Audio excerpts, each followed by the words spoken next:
This is the continuation of the Module 1 lecture, Introduction to and Historical Developments of Epidemiology. You may have mentioned to some family, friends or colleagues that you're taking a course in epidemiology this term, and it's very possible that you may have received a quizzical look in response.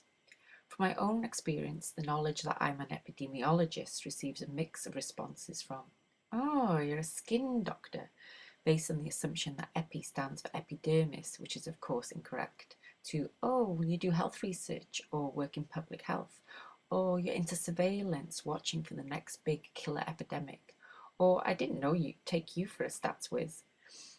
I personally often feel like a detective trying to figure out the when, what, who, and why surrounding disease occurrence.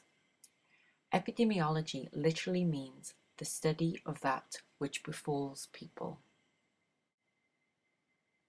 And the commonly accepted definition by LAST is the study of the distribution and determinants of health-related states and events in specified populations and the application of this study to the control of health problems.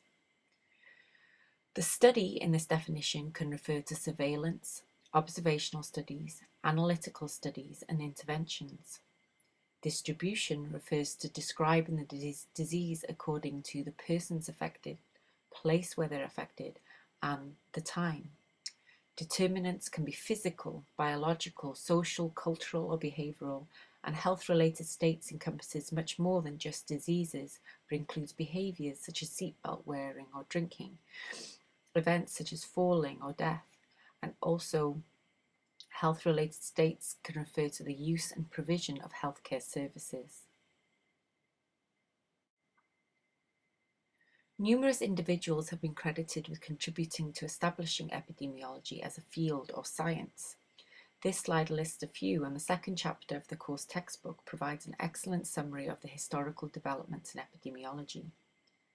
John Graunt and later William Farr championed the systematic recording of deaths or vital statistics and describing trends in and distribution of disease by sex, age, etc. This table provides the leading causes of death in the United States in 1900, 2000, and 2010. We see that 100 years ago, the leading causes of death were infectious, namely pneumonia, tuberculosis or consumption, and diarrhea. In the 20th century, death by infectious causes declined. As well as describing this trend or reduction, epidemiologists also attempt to explain the change. This figure suggests that this decline was likely driven by improved sanitation, such as chlorination of the water supply noted around 1910, rather than the introduction of antibiotics, which occurred later in the 1940s after the death rate had begun to fall. This transition from infectious diseases to non-infectious diseases, that is, heart disease, cancer, and cerebrovascular disease, as the primary causes of death, also meant that the focus of epidemiological study changed from epidemics to degenerative chronic diseases. Epidemiology also aims to identify risk factors for disease. John Snow has been referred to as the father of epidemiology. He was an anaesthetist who investigated the occurrence of cholera in London during the 1848 to 1854 epidemic. Several water companies were responsible for supplying water to different parts of the city. In 1849, Snow noted that the cholera rates were particularly high in those areas of London that were supplied by the Lambeth Company and the Southwark and Vauxhall Company, both of whom obtained their water from the Thames River at a point heavily polluted with sewage. Between 1849 and 1854, the Lambeth Company had its source of water relocated to a less contaminated part of the Thames. In 1854, when another epidemic of cholera occurred, an area consisting of 2/3 of London's resident population south of the Thames were being served by both companies. In this area, the two companies had their water mains laid out so that houses on the same street were receiving their water from the different sources. Snow ascertained the total number of houses supplied by each water company. He then calculated the cholera death rates per 10,000 houses for the first 7 weeks of the epidemic and compared them with those for the rest of London. From these findings, integrated with his investigation of the Broad Street Pump cholera outbreak, in which cholera cases were clustered around this water pump, and his assessment of other characteristics of cholera epidemics, Snow inferred the existence of cholera poison transmitted by polluted water. His achievement was based on his logical organization of observations, his recognition of a natural experiment, and his quantitative approach to analyzing the occurrence of a disease in a human population. The cholera vibrio was not actually identified until later in 1883.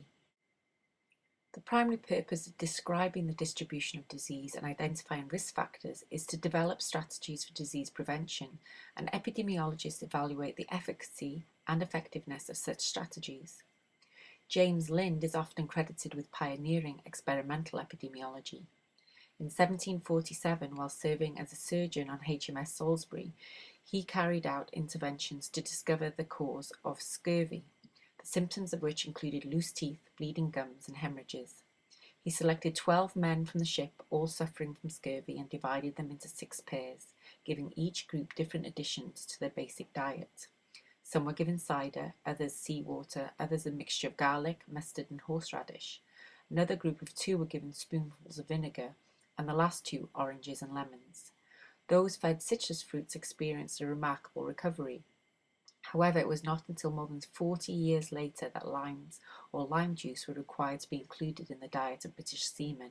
With this, scurvy disappeared almost completely from the British Navy.